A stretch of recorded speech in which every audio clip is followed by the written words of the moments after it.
আমরা খুব ট্যাগিংয়ের রাজনীতি থেকে বের হয়ে গেছে এরকম বলতেই পারছি না। আগে যেমন ট্যাগিং ছিল, কথায় কথায় সবাইকে শিবির হেফাজতে বলা হতো, বিএনপি জামাত বলা হতো।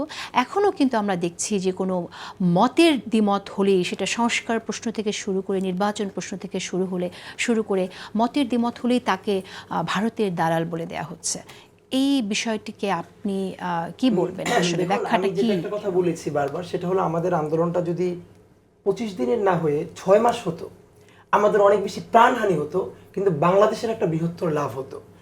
একটা বৃহত্তর রক্তপাতের মধ্য দিয়ে একটা জনগোষ্ঠী যখন থাকে, তখন সে তার পাশাপাশি লোকটাকে চিনতে শুরু করে। 9 মাসের যুদ্ধে কিন্তু হয় নাই, মুক্তিযুদ্ধ আমরা সার্বভৌম দেশ পেয়েছি, 9 মাসের যুদ্ধ কিন্তু হয়। এই 9 মাসের কারণেই হয় নাই। আমাদের নেশন বিল্ডিং এর জন্য দেখেন, আজকে জুলাই হয়েছে বলে বাকি ভাইয়ের আমি একসাথে কথা বলছি। আপনি কি ভাবতেও পারেন যে বাকি ভাই ছাত্র ইউনিয়নের সভাপতি আর আমি ইনকিলাব মঞ্চে কাজ করি, আমরা মানে এটা বাংলাদেশে মানুষ চিন্তা করতে পারে না। তো আমার যেটা কথা সেটা হলো আমাদের এই কালচার। দেখুন, ক্ষমতার বদল একদিনে হয়, মানুষের মনস্তত্ত্ব একদিনে পরিবর্তন হয় না। মূলধারার মিডিয়া যারা আছে, বিশেষ করে রাজনৈতিক দলগুলো আছে, তাদেরকে ভীষণ কষ্ট করে আমাদের এই সাংস্কৃতিক মনস্তত্ত্ব ভাঙতে হবে।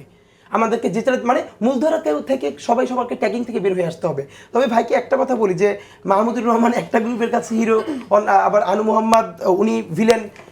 আমাদের বাংলাদেশের যেটা সংকট, এখন আমাদের কোনো জাতীয় মুরব্বী নাই। এটা আমাদের একটা বড় সংকট। মানুষের যে কোনো বিপদে 2-4 জন 5 জন এরকম বুদ্ধিজীবী থাকে যার কাছে সবাই যেতে পারে। আবুল মনসুর আহমেদ বলছেন যে জামাত পর্যন্ত তার কাছে গিয়ে বসে আছে যে আমরা একটা পত্রিকা বের করবো, আপনি নাম দেন।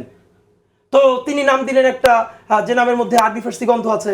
জামাত বলল না না না, ওটা সবাই দিলে ঠিক আছে, আমরা সমস্যা, আমাদেরকে একটা সংস্কৃত অধ্যুষিত শব্দ দেন। তখন তিনি দিলেন সংগ্রাম। এ নামে তার আবুল মনসুর আহমেদের ইনপুট আছে। এর মানে কি, আবুল মনসুর আহমেদ বলছেন তার কাছে জামাতও যাচ্ছে, তার কাছে আওয়ামী লীগ যাচ্ছে, অন্যান্য দলও যাচ্ছে, মানে জাতীয় মুরব্বী। ফ্যাক্ট হলো আনু মোহাম্মদ স্যারদের যে অবদান, এটাকে স্বীকৃতি দিতে হবে।